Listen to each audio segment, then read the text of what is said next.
Ayan, hello po. Magandang gabi. Magandang umaga kung nasang panig tayo ng mundo ha. Ayan. Sana po ay nasa maayos kayong kalagayan sa pagpapanood ng ating bagong video. Ngayong gabi na ito, ayan ha. Gabi na po ng Webes. Ayan. 22 ng January. O ayan po ha. Ito yung second reading for today. Kaya ng energy ang ating makukuha ngayong gabi na ito ha. Oh, we have the Death card. Okay. Nagmamadali na naman ang ating mga baraha and we have the Strength. Ayan. O ayan, baka napapansin nyo na ha. Ang daming may nadagdag sa ating mga bracelet dyan. Mamaya natin yan i-explain ha. And of course, so kung nakikita nyo, no? Ayan, may mga raw crystal tayo. Ayan. Citrine and ano po yan ha? Citrine and rose quartz. So, ito ang malalaki mga chunks, no? Ng rose quartz. Ayan, oh. Ayan. Pinkish po siya, ha? Ayan. And yung atin namang citrine talagang ganito lang kalalaki. Ayan. Pero kung nakikita nyo, ha? Oh. See? Mga original po, ha? Ayan, mga yan.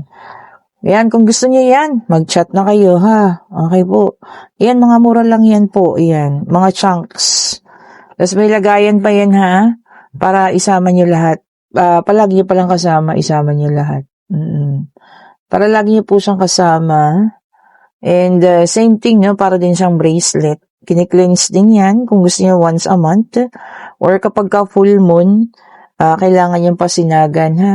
Ng sinag ng buwan. O, yan. Para mag-recharge. Okay, so ulitin natin the Death card. Strength. We have the Three of Swords and we have the Eight of Pentacles. Okay? So, i-check natin, ha? Tingnan pa natin. We have the Two of Swords. Okay?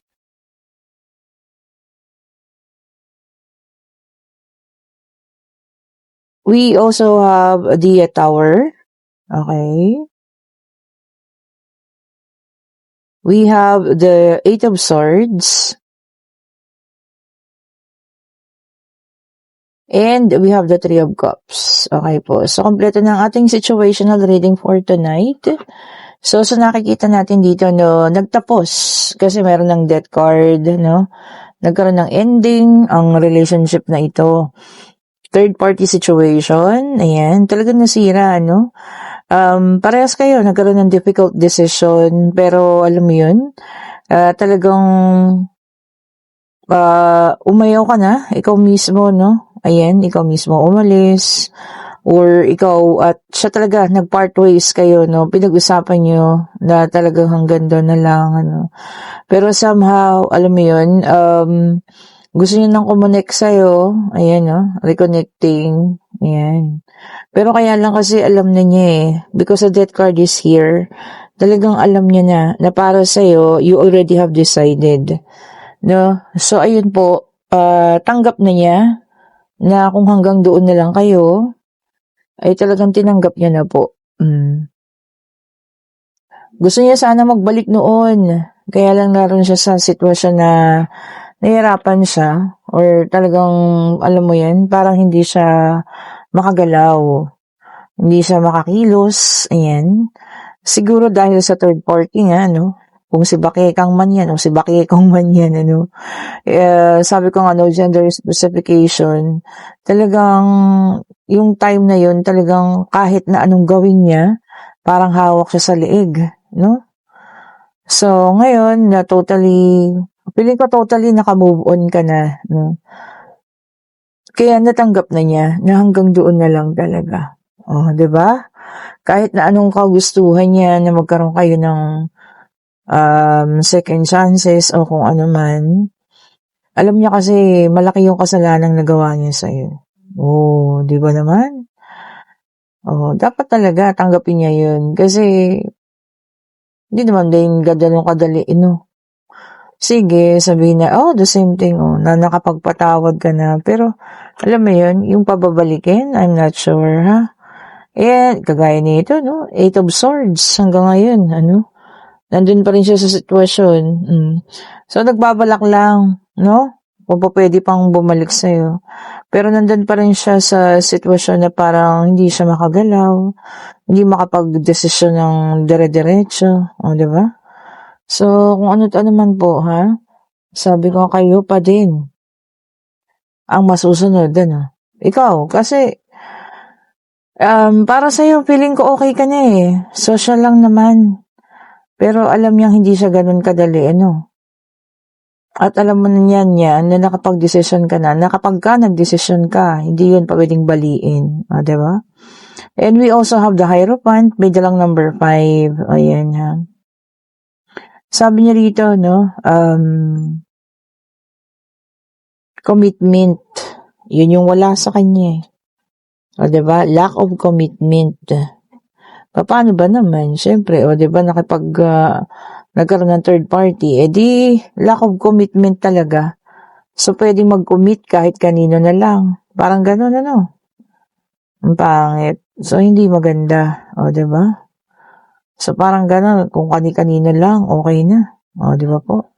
And we have the 12 swords. Same thing, no? You already decide. So, nakapag-desisyon ka na. So, yun ang hirap niya. Hirap siyang tanggapin. O, diba? Hindi niya akalain na, alam mo yun, tatapusin mo na. So, talagang ganun eh. Kagaya ng 3 of Wands, eh. You already move forward. Nakatalikod ka na. So, this is a 3 of Wands. Sabi niya nga, no?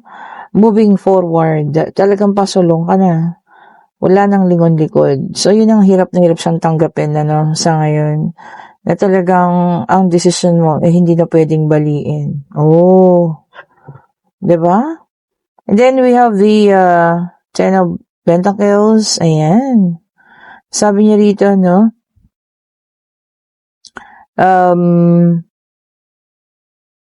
You also have sabi niya, no? You also have think of yung financial mo. Ayan.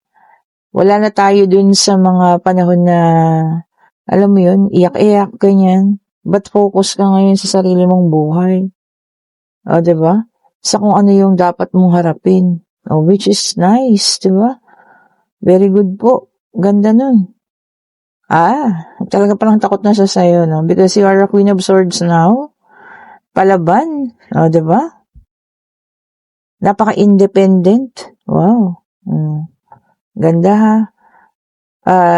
Siguro, yun pa yun na mga isa sa nakikita niya, no? Na talagang hindi niya siya makakabalik dahil sa mga pagbabago sa'yo. O, diba? Well, kasalanan niya naman yan. O, diba po? Uy, teka lang, ha? Tignan niyo. For the second time around, the Death card. Talagang kung ano yung decision mo, hindi na pwedeng baliin. May dalang number 13 po, ha? Yun ang sinasabi ko eh. Diba? Na kapag ka ang isang tao, whether babae o lalaki or LGBTQ, once na nakapag-decide na, no turning back, no? Ito yung taong nasaktan ng husto. At kapag ka tumalikod na, umayaw na sa isang taong ito, wala ka nang magagawa. Kahit magmakaawa ka. O, diba? O, comment down below kung ako'y tama o hindi, ha? And ito, emotional. So, King of Cups. So, yun. Full of emotion siya. O, diba? Ay, ano magagawa natin? Kahit maging puros emosyon siya ngayon, ay nakapag-decide na. O, di po ba? Nakapag-decide ka na. Talagang kahit na anong gawin niya, wala na.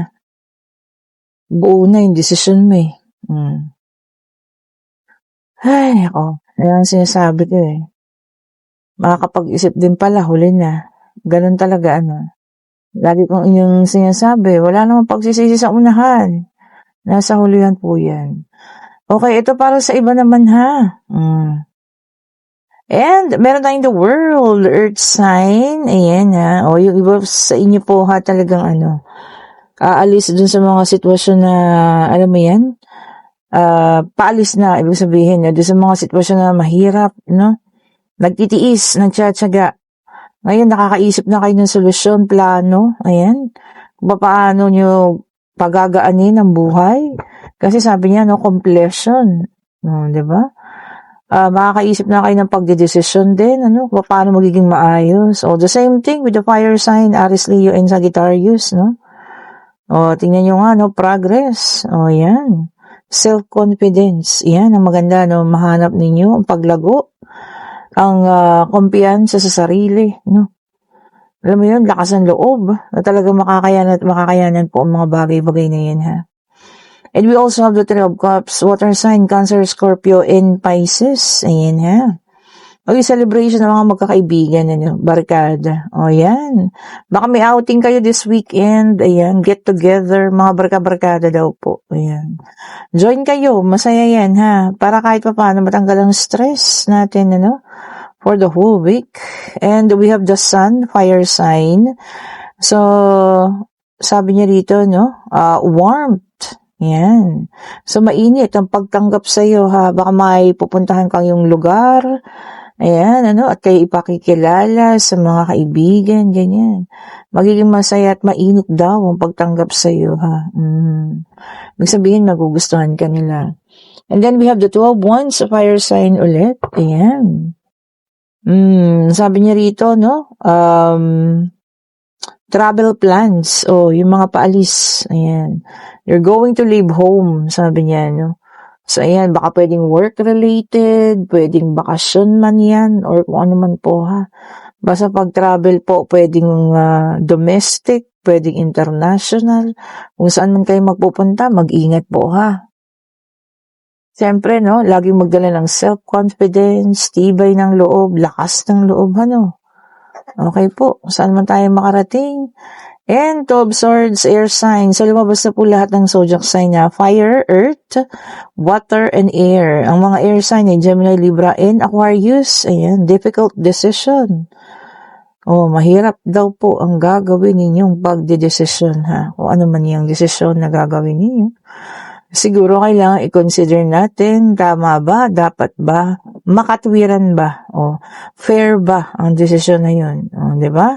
Yung mga dapat ninyo pong i-consider, ha, bago tayo ibitaw or bago ibigay ang isang desisyon na yan. Ito, layo. And we have the Six of Cups, water sign ulit, Sabi niya, joy. Yan. For some of you, magiging masaya, baka this, weekend, may happening, ayan. Merong, pagkikita-kitang muli, at magiging masaya. Ayun, parang get together din siya. Maraming mag-get together ngayon, Baka busy nung Christmas, tapos ngayon na lang itutuloy. Tama naman. Di ba po? Kung kailan maluwag na yung mga schedule ninyo. And then, we have the Four of Pentacles. Ayan, earth sign na naman. Save money, sabi rito. Ayan. Tama naman po, Ito para sa ating lahat na yan. Save money. Kasi hindi natin alam kung ano yung kakailanganin natin sa mga susunod na araw. Diba? Minsan, napapagastos tayo, especially kung may makikita tayo mga kung ano-ano, which is hindi naman natin kailangan. So, siguro dapat yun ang lagi natin nasa isip. Check mo muna kung kailangan mo. If not, pass muna. Diba? And then save the money. Diba po? Kasi doon natin malalaman kung, alam niyo yan, kung ano talaga, at kung paano tayo maghawak ng pera. Okay, so ngayon pwede na kayo magtanong, ha? Pag-ibig pangyayari, financial, kung ano man ang gusto nyo malaman. Ayan. Answerable yes or no, universe, ibig mong kagutan sa kanilang katanungan po, ha? Ayan, ilis. And yes po ang sagot. And this is the Two of Cups. Sagot. Sabi niya rito, balance. Ayan. And connect. Ayan. Merong mag-connect sa inyo. Kumonekta ulit. The Two of Cups is a soulmate. Kung ito ay past person na, ibig sabihin po kayo po ay soulmate, kaya nagbalik. Diba? And sa pangalawang pagkakataon yun, wala nang makapipigil sa connection na yan. Okay po, kung sino man sa inyo yan, ha.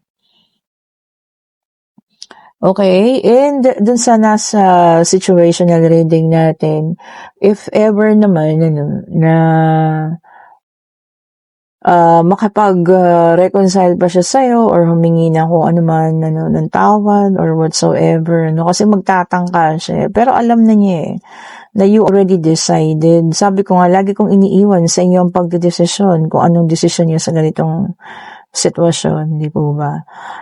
Kung kagaya nga ng nabasa ng ating situational reading na talagang wala ka ng lingon-likod at alam mo yan, hindi na mababali ang iyong desisyon. Ganun po talaga, di ba? You don't need to feel guilty, sabi nga, kasi unang-una siya naman yung may kasalanan po. Okay po, and kung gusto niyo ang ating reading, pa-like, pa-share, subscribe, and hit the notification bell para lagi kayong updated sa mga bagong videos na nirelease natin. At kung gusto niyo mag-order, and this is a white howlite, yan ito po ay white howlite. Ayan, kung tignan nyo, parang may mga ugat-ugat siya, Ayan.